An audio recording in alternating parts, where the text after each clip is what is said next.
అరిసవెల్లి సూర్యనారాయణ స్వామి ఆలయంలో భక్తుల రద్దీ కొనసాగుతూనే ఉంది. సూర్యనారాయణ స్వామిని దర్శించుకునేందుకు భక్తులు పెద్ద ఎత్తున తరలివస్తున్నారు. అరిసవెల్లి ప్రాంతంలో భక్తులు భారీగా ఉండటంతో శ్రీకాకుళం పట్టణంలో భక్తులన్నీ నిలిపివేస్తున్నారు.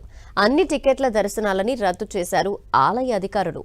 ఇక 6 క్యూ లైన్లలో భక్తుల్ని స్వామివారి దర్శనానికి పంపుతున్నారు.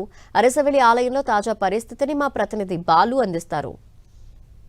అరసవల్లి రథసప్తమి వేడుకలు అంగరంగ వైభవంగా జరుగుతున్నాయి. స్వామివారిని దర్శించేందుకు పెద్ద ఎత్తున భక్తులు అయితే బారులు తీరుతున్నారు. తెల్లవారుజామున క్షీరాభిషేకంతో ప్రారంభమైనటువంటి అరసవల్లి సూర్యనారాయణ స్వామి రథసప్తమి వేడుకలు తర్వాత ఉదయం 7 గంటల వరకు కూడా స్వామివారికి పాలాభిషేకం చేశారు. ఆ తర్వాత క్షీరాభిషేకం తర్వాత మధ్యాహ్నం 4 గంటల వరకు స్వామివారి యొక్క నిజరూప దర్శనం అయితే కొనసాగుతుంది. భక్తుల కోసం భారీగా ఏర్పాట్లు చేసినప్పటికీ కూడా భారీగా భక్తులు తరలి రావడంతో అయితే కొంత క్యూ లైన్స్ లో కొంత ఇబ్బందికర పరిస్థితి ఏర్పడింది. దీంతో జిల్లా అధికారులు మధ్యాహ్నం వరకు కూడా భక్తులు ఎవరు కూడా అరసవల్లికి రాకూడదు, స్థానికంగా ఉన్నటువంటి భక్తులు క్లియర్ అయ్యేంత వరకు కూడా ఉండవద్దు అని చెప్పేసి అయితే అధికారులు అయితే ఆదేశాలు జారీ చేశారు. దీంతో మిగిలిన భక్తులు ఎవరైతే ప్రస్తుతానికి ఆలయ ప్రాంగణాల్లో క్యూ లైన్ లో ఉన్నారో వారందరినీ క్లియర్ చేసేందుకు అయితే పూర్తిగా ఏర్పాట్లు అయితే చేస్తున్నారు. వీలైనంత త్వరగా భక్తులందరూ కూడా క్యూ లైన్స్ అయితే క్లియర్ చేసేందుకు అయితే చర్యలు తీసుకుంటున్నారు. మరోవైపు మరిగా ఏవైతే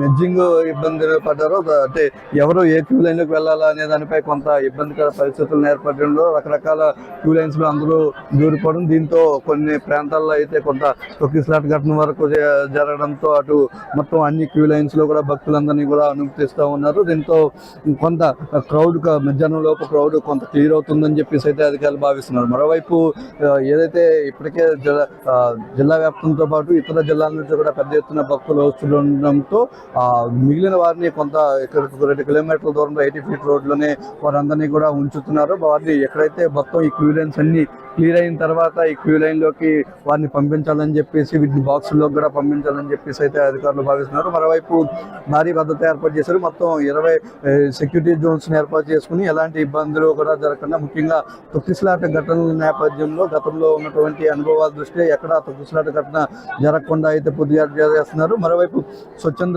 సంస్థల సహకారంతో ఇప్పటికే అందరికీ కూడా భోజన సదుపాయాలు ఇవన్నీ కూడా కల్పిస్తూ ఉన్నారు. ఈరోజు 4 గంటల నిద్రోపదర్శనం పూర్తయిన తర్వాత స్వామివారికి పుష్పాలు ఇస్తున్న తర్వాత విశేష అలంకారాలన్నీ కూడా ఉంటాయి. తర్వాత రాత్రి 8 గంటల వరకు కూడా స్వామివారికి అయితే సేవలు అందిస్తూ ఉంటారు. ఇప్పటి వరకు కూడా భక్తులందరినీ కూడా అనుమతించేందుకు చేస్తున్నారు. వీలైనంత వరకు ప్రతి భక్తులు కూడా చాలా త్వరగా క్లియర్ అయ్యేలా అయితే చేస్తున్నారు. గతంలో అధికారులు 45 నిమిషాల్లోనే స్వామివారి దర్శనం పూర్తవుతుందని చెప్పేసి ఒక అంచనాగా వాళ్ళు చెప్పినప్పటికీ కూడా ఈరోజు అది గ్రౌండ్లో అయితే ఫెయిల్ అయిందని చెప్పుకొని సుమారు 6 గంటలు దాటి భక్తులు క్యూ లైన్లోనే నిల్చోవడం, ముఖ్యంగా ఏవైతే పేమెంట్ చేసి 500 రూపాయల టికెట్ల వరకు కొన్న వాళ్ళంతా కూడా చాలా ఇబ్బందికర పరిస్థితులు అయితే ఏర్పడడంతో పిల్లలంతా కూడా కొంత ఇబ్బందికర పరిస్థితులు ఏర్పడ్డాయి. వీటన్నిటిని దృష్టించుకొని మొత్తం అన్ని లైన్లు కూడా రిజర్వ్ చేశారు.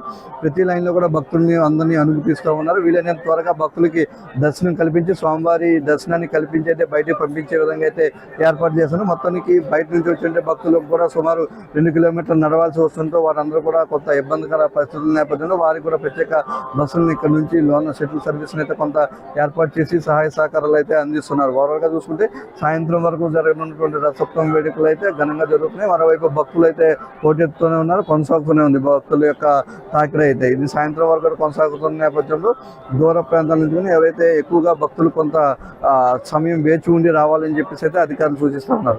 సూర్యతో బాలు 10 శ్రీకాకుళం జిల్లా.